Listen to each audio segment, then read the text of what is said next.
Abortion, contraception, and Obamacare. These are all extremely important issues coming into the 2012 election next November. A big question that should be asked, is the Catholic Church being coerced into accepting these things? I'm Matthew McAuliffe, and we'll have more for you coming up on Catholic News Roundup. Catholic News Roundup is brought to you in part by PewSitter.com, your online Catholic newspaper for the third millennium, CatholicMediaCoalition.org, in line with the Church, online with the world. And theAmericanCatholic.com, politics and culture from a Catholic perspective.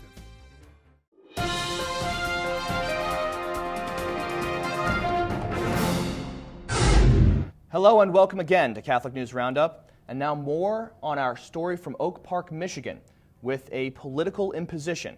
We took our RealCatholicTV.com cameras to Oak Park, Michigan, where Catholics have successfully defended holy ground after the Archdiocese of Detroit almost allowed abortion and homosexual activist Congressman Gary Peters to speak at a local parish.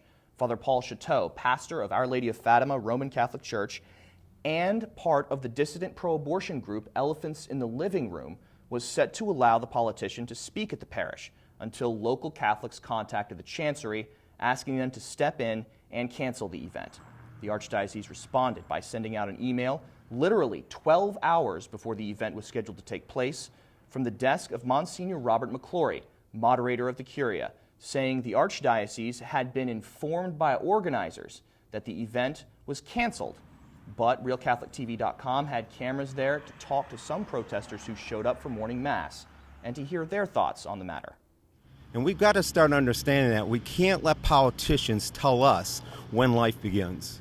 It's just very hard to accept that our Catholic brothers and sisters are opening their doors and having a pro-abortion speaker influencing their parishioners. Watch your sons, keep them out of Planned Parenthood, and send a strong message to Gary Peters that he's got to disassociate himself with them.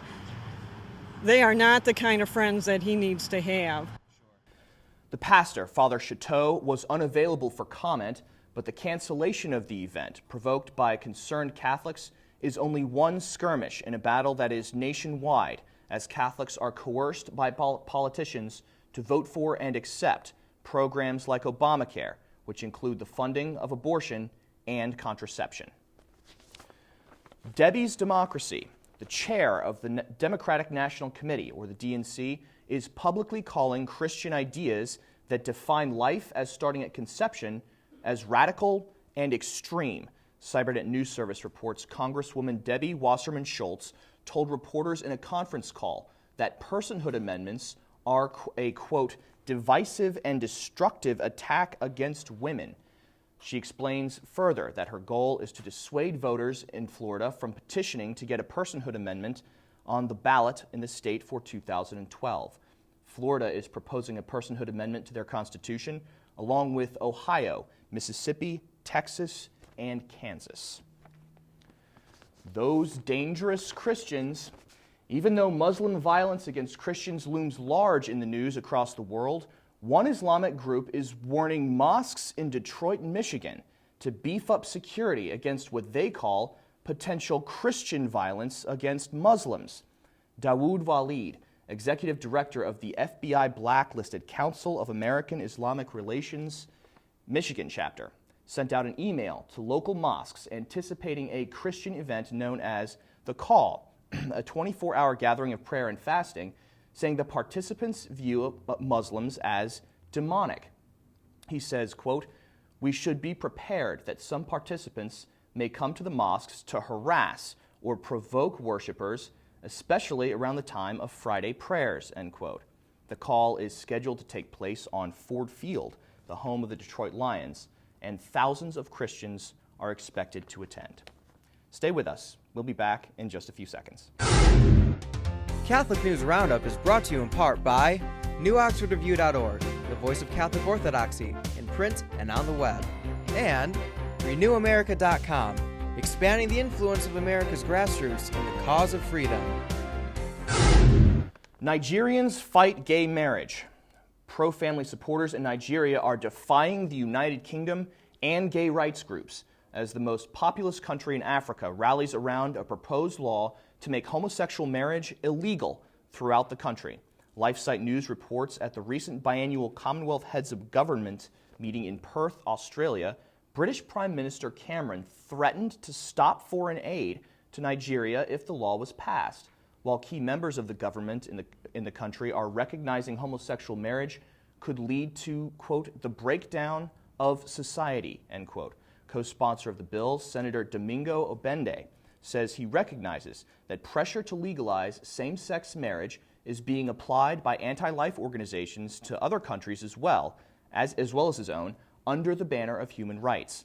Human Life International is lobbying for support of the bill, while several other groups, including the International Gay and Lesbian Human Rights Commission, are pushing the Christian president, Goodluck Jonathan, to veto the bill if it passes the Senate.